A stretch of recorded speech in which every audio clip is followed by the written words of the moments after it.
Selamat siang. Sebelumnya salam dulu ya. Assalamualaikum warahmatullahi wabarakatuh. Waalaikumsalam warahmatullahi wabarakatuh. Oke, Mbak perkenalkan ya, saya Farida. Ini ada rekan saya, Vira. lalu sebelahnya Saya Frida. dan sampingnya Mbak. Saya Alisa. Ya. Nah, kami ini dari mahasiswa UAD Mbak, Fakultas Psikologi. Begitu. Pada kesempatan kali ini kami ingin mengetahui atau ingin mengetahui mengenai diri Mbak lebih dalam dan bagaimana aktivitas atau kebiasaan Mbak sehari-hari seperti itu. Nantinya kami akan mengajukan beberapa pertanyaan Mbak. Nah, apakah Mbak berkenan untuk kami wawancarai? Ya, saya berkenan. Oke, baik. Terima kasih ya Mbak sudah berkenan untuk diwawancarai pada hari ini. Sebelumnya, kami juga izin merekam ya Mbak. Selama proses wawancara ini nanti, apakah diperbolehkan? Boleh Mbak, boleh. Silakan. Ya, terima kasih ya Mbak sudah memperbolehkan untuk merekam. Nantinya semua jawaban yang Mbak utarakan akan kami jaga kerahasiaannya, jadi Mbak nggak perlu khawatir seperti itu. Sebelumnya bagaimana kabar Mbak hari ini? Alhamdulillah baik. Tapi tadi pagi sedikit nggak mood karena telat berangkat Mbak. Wah, telat berangkat ya. Oke, tapi sekarang udah mood lagi Mbak. Alhamdulillah udah. Oke, alhamdulillah ya.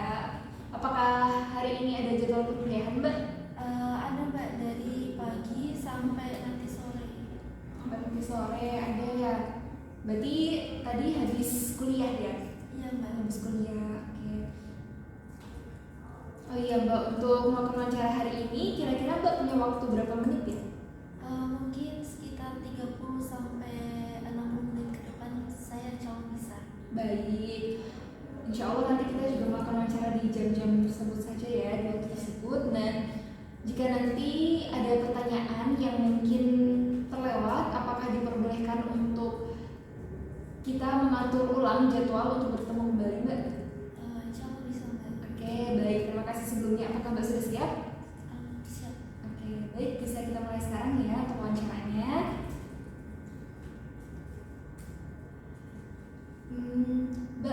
Mbak pernah ini ya presentasi ya, sering ya presentasi. Iya Mbak sering. Nah, ketika Mbak sudah menyiapkan materi untuk presentasi, tetapi pada saat on air atau pada saat Mbak mulai presentasi nih, pernah nggak Mbak tuh tidak bisa menyampaikannya? Pernah Mbak. Pernah ya? Pernah tidak bisa menyampaikan apa yang udah Mbak persiapkan gitu ya? Iya. Oke. Biasanya saya udah ngafalin ya Mbak, udah ngafalin, saya udah pelajarin. Tapi tiba-tiba pas di depan itu kayak ngeblank dan terbata-bata gitu loh Mbak.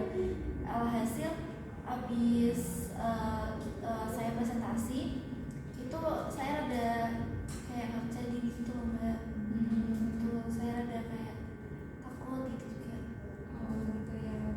Tadi kan Mbak bilang kalau keadaan Mbak waktu itu rasanya jadi nggak percaya diri gitu ya, nggak percaya diri. Terus biasanya apa yang Mbak lakukan?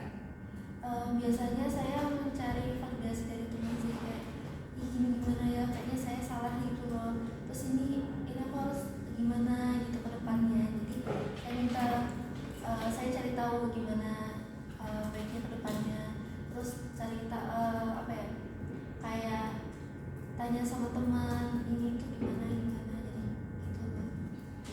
Tanya sama teman gitu ya. Tadi presentasinya udah bagus belum sih kayak gitu ya, biar tenang gitu ya, nggak kepikiran tadi presentasinya kayak gimana. Oke. Mbak pernah nggak mendapatkan hasil ujian yang tidak memuaskan? Pernah ya. Oke, bagaimana respon Mbak ketika mendapatkan hasil ujian yang kurang memuaskan itu? Langsung ini sih, langsung kayak gak tau lagi, udah down gitu. Udah down gitu ya? Down gitu, udah rasanya tuh yang kayak aku insecure sama orang-orang. Jadi kadang ngebandingin, kadang kayak apa aku kurang pintar ya, atau enggak kayak usaha yang kayak gimana lagi gitu. Padahal Mbak udah usaha maksimal gitu ya? Alhamdulillah sudah. Udah usaha maksimal gitu. Berarti Mbak menyikapinya seperti apa Mbak ketika tahu mendapatkan nilai seperti itu, langkah yang Mbak ambil apa? Yang pertama, saya merenungi dulu langkah apa yang belum saya lakukan, karena saya sebelumnya sudah punya plan gitu. Misal saya tuh harus belajar ini itu gitu. Nah, dari langkah-langkah itu tuh mana yang belum maksimal gitu. Setelah itu saya juga kayak memadatkan jadwal lagi, mengevaluasi jadwal-jadwal sebelumnya seperti itu. Oke. Akhir-akhir ini ya Mbak ya, dalam satu pekan terakhir, seberapa persen lah semangat yang Mbak dalam menjalani aktivitas selama perkuliahan ini? Sebenarnya saya tuh yang gampang mood gitu loh, nggak mood gitu loh Mbak, kalau kuliah sebenarnya. Cuma karena banyak dukungan dari orang tua, jadi saya kayak saya harus punya semangat itu gitu. Jadi kalau ditanya berapa persen, mungkin bisa dibilang 85%. 85%. Itu emang tinggi sih Mbak. Iya. Karena saya itu kan kemudian gitu lah. Jadi kayak kalau saya lihat orang tua gitu kan, dari chatnya kan saya suka menghubungi Mbak saya di sini gitu. Itu ya dikasih semangat itu, jadi saya ada motivasi gitu. Oh, berarti yang buat Mbak semangat itu adalah dukungan dari orang tua ya? Oke. Ada nggak Mbak kegiatan yang Mbak tunggu-tunggu akhir pekan ini? Sebenarnya itu ada. Ada. Apa kira-kira? Sebenarnya Banyak. Yang pertama, di hari Jumat sama Sabtu itu ada jualan jualan. Itu saya excited karena akhirnya lolos. Gitu. Terus yang kedua praktikum OE bawa testing, itu kayak momen yang deg-degan dan yang saya tunggu sebenarnya. Biar cepat selesai, biar tahu rasanya gitu. Terus yang di Minggu itu saya ada kondangan. Di teman dekat saya itu nikah. Alhamdulillah. Terus sama milad KSR itu di hari Minggu juga. Jadi besok tuh padat, cuma itu momen-momen yang saya tunggu juga. Dari ketiga momen itu Mbak bersemangat nggak? Bersemangat ya. Oke, tunggu dan bersemangat pengen melaksanakan kegiatan itu gitu ya. Oke.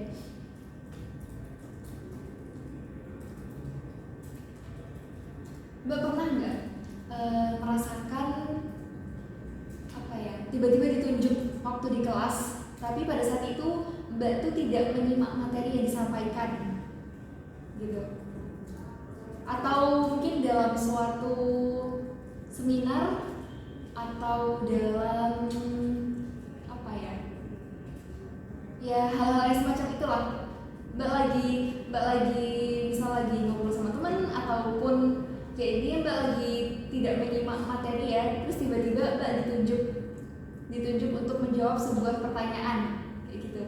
Nah, dalam situasi seperti itu apa yang akan Mbak lakukan dan bagaimana perasaan Mbak pada saat itu? Yang pertama pasti deg-degan ya, soalnya nggak nyimak materi tapi tiba-tiba ditunjuk gitu kan. Itu deg-degan parah dan kayak langsung pusing gitu loh, nggak tahu ya kenapa. Jadi kayak ngeblank gitu. Hal yang aku lakukan itu yang pertama tanya sama teman, itu apa ya gitu. Terus kayak kenapa gitu. Seperti itu Mbak pernah gak berada di situasi yang menegangkan gitu? Misalnya pada saat pengumuman SNBP atau SNBT dulu. Nah, bagaimana perasaan Mbak pada saat itu? Dan apa yang Mbak pikirkan waktu pada situasi yang menegangkan saat menunggu hasil nilai dari SNBP sama SNBT tersebut? Yang pertama, rasanya tuh deg-degan, panas dingin, dan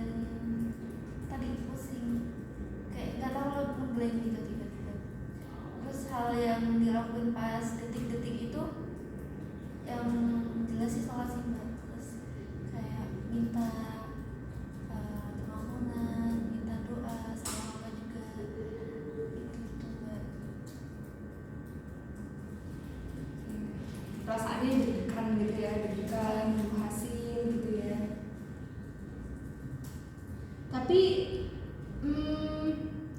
Mbak mikirnya bakal keterima, positif bakal keterima atau enggak pada saat itu? Pas di posisi itu tuh kayak deg-degan parah Mbak, jadi nggak mikir bakal keterima atau enggak, jadi kayak keterima alhamdulillah, kalau enggak ya kayak tetap harus optimis gitu loh. Jadi nggak ada pikiran bakal keterima atau enggak gitu. Saya saking deg-degannya Mbak. Tapi Mbak berpikir ini nggak, aduh kayak perasaannya lebih condong ke kalau nggak keterima gimana gitu nggak? Kalau itu di hari-hari yang sebelumnya, Ada di sebelumnya. ya kita kan udah nyiapin plan ya Mbak, plan A, plan B, plan C gitu. Jadi konsekuensi atau nanti jalur yang mau dihadapin setelah semisal keterima, setelah nggak terima, itu udah ada plan gitu, udah ada jadwalnya, udah ada kayak besok mau kesini gini-gini, kalau semisal nggak jadi gitu. Cuma lagi-lagi kalau pas hari H itu rasa deg-degannya itu emang gede gitu Mbak, sampai bikin blank karena apa ya, jujur banget hari-hari sebelumnya tuh kayak menghindari topik mengenai SNBT itu atau pengumuman itu atau semuanya dari internet gitu. Karena udah mulai deg-degan gitu ya. Berarti Mbak tuh ada perasaan takut gagal, terus Mbak mengantisipasinya dengan membuat plan-plan gitu ya? Itu salah satunya. Cuma kebanyakan malah lebih sering menghindar, saya setuju, menghindari apa ya, tulisan, kata-kata, sosmed dan lain sebagainya. Makanya seperti itu sebelum pengumuman. Mbak menghindarkan tadi karena deg-degannya. Ya. Deg-degannya karena takut nggak keterima atau hanya sebatas takut melihat hasilnya saja? Takut gak keterima dan apa ya, jadi kita kan udah usaha ya Mbak, dan kalau semisal usahanya itu sia-sia itu rasanya kan kayak Iya, nggak enak ya. nggak enak. Oke, paham. Oke, siap. Oke Mbak, ketika Mbak berada dalam suatu forum, lalu Mbak datang terlambat gitu ya, Mbak datang terlambat dan pada saat itu semua mata tertuju pada Mbak, ngeliatin Mbak gitu ya, yang datang terlambat ya gitu. Nah pada saat situasi seperti itu, kira-kira apa yang Mbak pikirkan? Yang pertama sih apa ya, pikiran yang gak enak gitu loh Mbak, dari setiap orang terhadap saya, kayak alasan nanti, terus kayak kalau misal alasannya gak diterima, terus kayak bapak lagi benci dan sebagainya gitu. Jadi merasa bahwa Merasa ini orang liatin karena iya, aku kenapa nih kayak gitu ya, diomongin gitu. Oke. Mbak pernah nggak mengubah suatu pandangan Mbak atau suatu keputusannya Mbak setelah mendengar perspektif dari orang lain gitu? Pernah. Misalnya saat ini ya, minta pendapat terkait outfit lah ya, yang biasanya sehari-hari gitu. Kamu Mbak ini udah menentukan nih outfitnya A gitu ya, tapi setelah ditanyakan ke orang lain ternyata katanya orang lain tidak bagus kayak gitu. Pernah ya Mbak seperti itu? Terus Mbak cenderung mengikuti pendapat orang lain atau diri Mbak sendiri? sebelumnya saya tuh orang yang gak pedean. Jadi apapun sebelum saya beli, sebelum saya ini itu, saya biasanya tanya pendapat dari orang lain yang terdekat gitu, teman atau bapak ibu gitu. Itu Mbak. Dan kalau semisal pendapat saya sebenarnya udah ada pilihan A dari A B C D, cuma kata teman saya B itu lebih cocok buat kamu, karena kamu tuh gini. Mungkin saya pertimbangkan dan ada masa saya memilih B gitu daripada pilihan saya sendiri. Berarti pada saat Mbak akhirnya memilih pendapat orang lain gitu ya, pada saat itu apa yang Mbak pertimbangkan? Karena orang lain itu yang melihat kita. Mereka yang tahu ternyata saya seperti ini gitu. Walaupun sebenarnya yang mengerti diri kita sendiri kan kita ya. Cuma kita juga butuh persepsi orang lain. Dan ternyata oh iya gitu. Dan pendapat orang lain itu kan banyak. Biasanya saya tanya beberapa teman saya dan ternyata memilih B. Dan saya cross check lagi terus oh ternyata iya ya. Ternyata kayaknya kok lebih cocok di B dan pas dipakai ya ternyata iya. Itu termasuk pilihan dari orang tua saya gitu.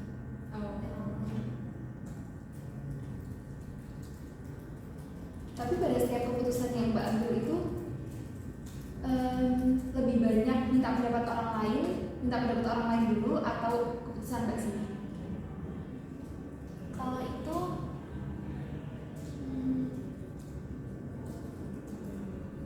jadi saya memilih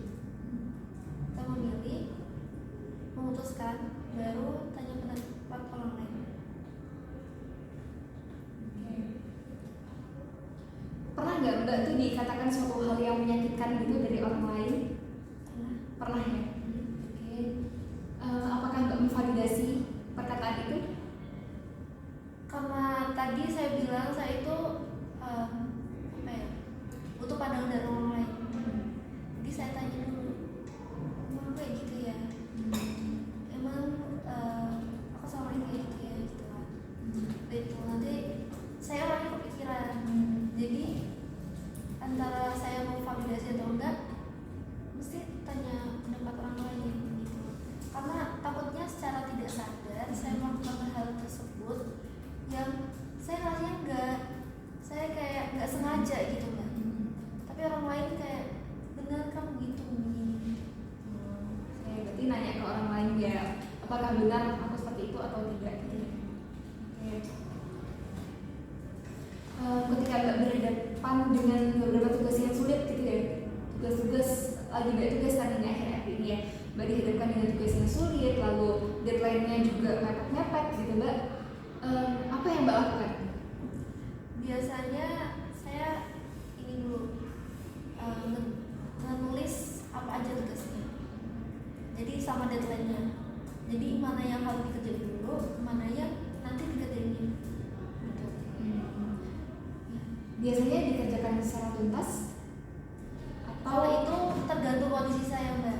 Jadi misal nyicil dulu nih, terus karena emang lagi kepengen, tapi tubuh saya itu nggak imbang gitu, nggak sama pikiran saya. Jadi saya kerja dulu, baru nanti kalau semisal udah istirahat nih atau nggak apa gitu baru lanjut lagi. Jadi nggak secara tuntas juga. Karena saya sebenarnya kalau ngerjain itu harus 2 kali, biar kayak 1 kali ngerjain, 2 kalinya tuh teliti. Tapi setiap tugas-tugasnya itu bisa terkumpulkan dengan maksimal gitu ya Mbak? Ada beberapa yang enggak karena ada keteledoran dari saya. Ada keteledoran gitu ya. Lalu bagaimana sikap Mbak ketika dimarahi dosen ketika Mbak datang terlambat masuk kelas gitu? Pernah nggak? Nggak pernah ya? Oh, oke. Ketika Mbak mendapatkan banyak revisian gitu ya terkait laporan yang Mbak buat, bagaimana perasaan Mbak dan apa yang Mbak lakukan pada saat itu? Contohnya kemarin ya, itu banyak revisian. Sebenarnya karena yang pertama kayak cepet banget ininya dari antara pengerjaan sama dari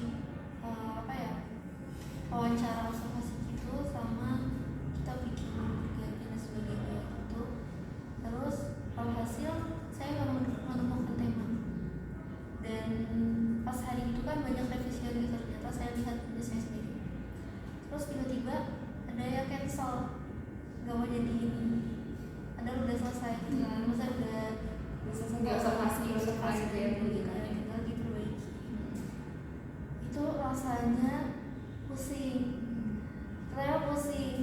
terus kayak nggak tahu lagi kayak ngeblank karena kuliah tuh udah capek banget badannya, apalagi tambah itu. Terus jujur ya, saya itu sampai nangis sama orang tua saya karena nyari tes itu susah banget. Aku sampai semua chat semuanya gitu. Pas posisi itu aku nangis jujur, terus cerita sama orang tua. Cerita itu ya sama orang tua. Terus akhirnya mendapatkan testi ya Kak? Akhirnya alhamdulillah mendapatkan testi hari berikutnya. Jadi langsung dapat testi ya minggu belakangnya ya? Malamnya tuh sampai malam nggak bisa tidur, ngejar satu orang gitu. Terus orang tersebut masih tidur gitu loh, masih pada tidur. Jadi besoknya lagi, terus baru dapat tuh aku praktikum Senin, Selasa udah terakhir. Oh gitu. Karena kita butuhnya cepat, karena ini pengumpulannya kan Kamis, jadi kayak harus cepat. Baik. Untuk pertanyaan selanjutnya akan ditanyakan oleh rekan saya ya Mbak. Silakan. Oke Mbak, di sini saya mau melanjutkan pertanyaan dari Mbak Maria tadi. Ya, kalau kuliah itu kan pasti banyak tugasnya ya Mbak. Nah kalau ketika Mbak tuh dihadapin dengan tugas-tugas yang sulit, nah itu tuh gimana sih cara Mbak buat nyelesainnya gitu? Yang pertama harus pahamin dulu ini maksudnya gimana, harus baca-baca. Dan karena sebenarnya saya tuh kalau di pelajaran itu orang yang nggak terlalu bisa fokus pun enggak yang semisal part SKS itu kan, kalau semisal harus fokus terus kan nggak bisa ya. Jadi itu saya tipe orang yang rekam di suara, jadi saya ulang-ulang lagi. Kita ya saya ini lagi putar lagi gitu suaranya, penjelasannya. Terus kalau ada apa itu tugas yang susah, yang tadi pelajari dulu, baca-baca lagi, memahamin. Terus setelah itu kalau masih bingung, saya tanya sama teman, itu gini-gini bener nggak sih gitu. Terus itu biasanya Mbaknya tuh tanya sama temen yang beda-beda atau cuma punya nih satu temen dekat yang biasanya tuh Mbaknya kalau tanya tugas sama dia terus gitu? Kalau itu saya biasanya yang terdekat dulu, karena nggak mungkin tiba-tiba tanya yang nggak dekat gitu kan. Tapi saya orangnya bukan yang harus tanya itu tuh terus, jadi mungkin Bisa dari awal gitu ya. Terus kalau Mbaknya baru dihadapin tuh sama aduh sulit banget nih tugasnya, Mbaknya tuh bisa yakin gak sih kalau oh aku pasti bisa nih ngerjain ini, atau Mbaknya tuh kayak aduh pilih buat nanti aja gitu aja? aku sebenarnya juga orang yang kayak selalu merasa sulit gitu loh kadang, sulit banget gitu kan. Tapi pas dijalanin ternyata gini ya. Jadi pas posisi aku merasa kesulitan, saya nggak kesulitan, itu kayaknya harus bisa gitu, harus bisa. Bukan kayak aku yakin ini bisa sih gitu, tapi harus bisa gitu ya. Kan beda ya, kayak harus bisa sama aku kayak bisa nih. Berarti harus Aku bisa ngafirmasi gitu. Iya, jadi kayak biar ada membangun semangat gitu. Terus nih Anda tuh bisa nggak sih yakin dengan keputusan yang Anda buat gitu? Yakin. Banyak tuh selalu ngerasa yakin dengan semua keputusan yang Mbaknya buat, atau pernah kayak ngerasa kayak aduh kayaknya keputusanku ini salah deh, kayaknya harusnya nggak gini deh kayak gitu? Kalau semua keputusan semuanya itu mungkin ada salah satu yang kayak kenapa sih aku ngambil keputusan ini, kenapa gitu kan. Maksudnya kayak nggak 100% keputusan itu gitu.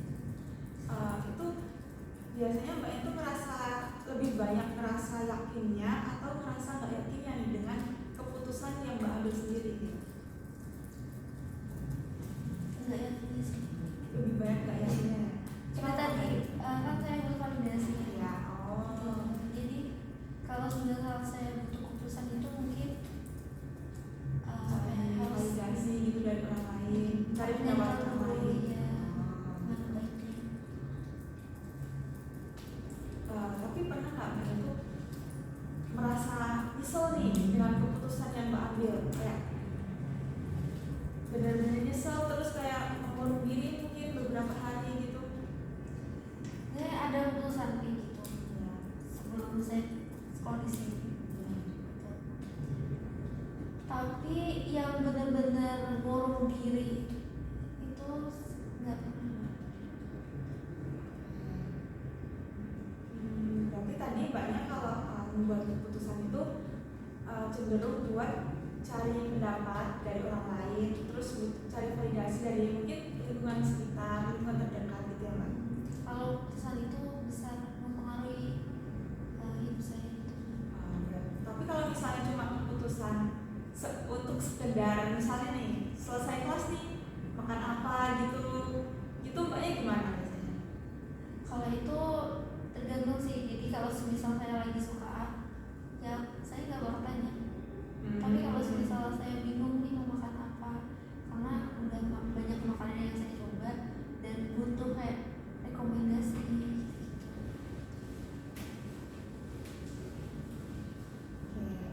Terus ketika Mbaknya ini baru di kelas, baru di kampus gitu, nah Mbaknya tuh menurut Mbaknya nih, Mbaknya termasuk mahasiswa yang aktif buat bertanya atau kayak ya udahlah yang penting absen aja gitu? Saya kalau aktif bertanya itu sangat jelas karena saya tuh dulu pernah tanya gitu dan nggak sesuai ekspektasi saya, ada ketakutan di sana karena dulu tuh pernah tanya tapi kayak gimana ya, tanya itu salah gitu, bukan sesuai, bukan maksudnya itu beda konteks tuh bukan, cuma saya tetap ngotot ini gini benar gitu tapi ternyata salah gitu dan gak ada yang didukung. Mungkin apa ya, beda pembahasan gitu? Bukan beda pembahasan, cuma saya tuh mau lebih besar ininya jawabannya, cuma kata dosennya ya udah ini udah benar kok ini debat terus akhirnya ya udah sama saya tolak gitu kayak bukan kelas juga sih kayak udah gitu. udah bilang ya udah ini gitu. Terus kalau di kampus nih Mbaknya aktif buat ikut organisasi atau apa gitu kan? Cuma satu nggak terlalu aktif, aku ikut PSI aja. Boleh diceritain nggak itu kegiatannya tuh kurang lebih itu ngapain aja? KSR itu stipend tapi pada apa ya, pada ini kuliah gitu PMI tapi di ada di organisasi kuliah gitu ya. Nah kalau nah kegiatannya itu biasanya penjagaan relawan yang bersangkutan sama relawan seperti itu. Nah, kalau ikut organisasi itu kan pasti ada rapat-rapat gitu ya Mbak.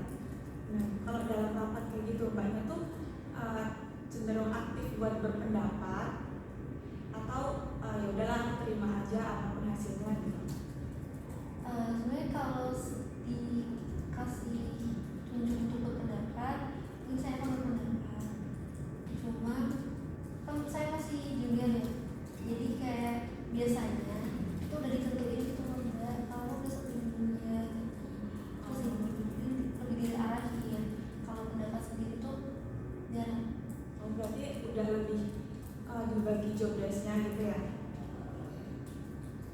Nah terus nih, kalau namanya orang berpendapat tuh kan pasti ada yang pendapatnya diterima, sama ada pendapatnya nggak diterima gitu. Nah ketika pendapat Mbaknya itu nggak diterima nih sama suatu forum, terus perasaan Mbaknya itu gimana? Oh ya udah, Ya udah aja gitu. ya udah. Mungkin aku bisa koreksi, oh ternyata gini. Misalnya kadang tuh saya nonton, Nah, terus dikasih arahan gini, kalau itu gini loh, gini baiknya gini gitu kan. Jadi pendapatku tuh ada yang beda, ini mungkin aku tanya kenapa gitu. Jadi ya nggak apa-apa, Berarti mbaknya tuh hanya ngotot gitu. cari tahu kenapa sih pendapat saya tuh nggak diterima, terus merefleksi pada diri sendiri gitu. Ya. Nah, terus gimana perasaan mbak ketika mendapatkan kritik maupun penilaian yang kurang baik gitu dari orang lain? Itu gampang kepikirannya, jadi yang jelas pertama kepikiran gitu. Terus lagi-lagi mencari pendapat orang lain, terus evaluasi. Nah, biasanya kalau kepikiran tuh berapa lama sih kepikirannya gitu? Kalau kepikirannya itu sampai saat ini tuh bisa ada kepikiran, karena namanya juga kritikan dari ini kan, jadi kita juga harus evaluasi terus kan. Cuma nggak yang sampai nggak bisa tidur gitu. Berarti bisa kepikiran dalam jangka waktu yang cukup lama. Cuma tidak mengganggu aktivitas pola tidur. Oke, nah terus kalau dapat penilaian kurang baik, kritik kayak gitu, apa sih yang mbak lakuin selain mengevaluasi diri mbak sendiri gitu? Menghindar Menghindar. Misal saya di satu forum itu di suatu daerah A gitu, di desa Kuala gitu, itu ada yang kritikin gini, dan daripada dapat bukan kritikan sih, lebih kayak ada yang ngatain atau gimana, itu mending undur diri aku. Terus mbak pernah nggak punya lingkungan pertemanan itu yang toksik gitu? Nah, Terus gimana sikap mbaknya dengan kalau berada di lingkungan yang toksik kayak gitu? kalau sekarang sih udah nggak berteman ya Mbak. Cuma pas di posisi itu saya cari tahu dulu kayak dia tuh maunya apa. Terus saya juga kayak mikir dia baiknya tuh banyak atau dia emang banyak ngerugiin aku gitu selama kemarin ini, dan kalau dilanjutin gimana. Soalnya ada beberapa kali itu kayak yang berantem enggak gitu kan. Terus aku tanya sama temen aku, kalau lingkungan temen aku kayak gini, satu tahun kayak gini, oh kalau dia aku gimana gitu kan, apa harus bertahan atau enggak gitu. Terus banyak komentar dari temen aku yang sampai gitu kayak ini udah toksik, kamu takutnya gini, dan aku ngerasa sendiri aku lebih capek di lingkungan toksik itu gitu. Dan pas udah selesai cut off kan, itu bener-bener hidup itu lebih ringan, kayak gak banyak beban gitu. Jadi lebih plong aja gitu Ya rasanya. plong gitu, gak tanpa harus mikirin itu gitu. Oke, lanjut ya. Nah, ketika mbaknya tuh ada di situasi yang kurang menyenangkan nih, terus tapi mbaknya tuh harus banget nih buat keputusan pada saat itu. Nah, gimana cara mbaknya mengambil keputusan tersebut? Saya mbaknya baru marah atau baru sedih banget nih, kayak gitu. Biasanya saya menang dulu ya. Selain itu saya kalau ada lagi ada pikiran itu, udah lagi ada masalah itu nggak bisa ngambil keputusan. Biasanya saya tenangin dulu biar nggak asal ambil keputusan. Berarti nanti mbaknya tuh cenderung buat tenangin diri. Kalau udah nih aku udah punya kepala yang dingin, baru aku buat keputusan gitu. Gimana biasanya cara mbak tuh bereaksi gitu ketika tuh ada perubahan yang mendadak dari rencana awal? Tergantung rencananya. Yang jelas sih kaget ya. Ya pasti kaget. Gitu. Cuma kadang biasa aja sih, tergantung kegiatannya, agendanya. Kalau misalnya nih itu adalah plan bersama, terus tiba-tiba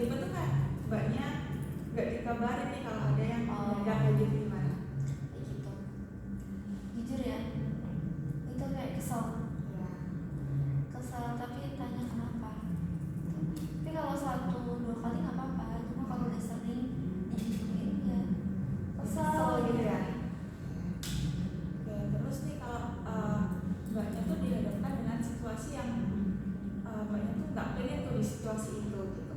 Terus tuh apa sih langkah yang Anda lakukan gitu? Mbaknya tuh lakukan apa biasanya? Itu situasi yang misal kita ada di suatu forum atau situasi yang kayak lagi berantem atau enggak situasi yang kayak presentasi atau di pertemuan gitu. Mungkin bisa kalau misalnya baru presentasi gitu.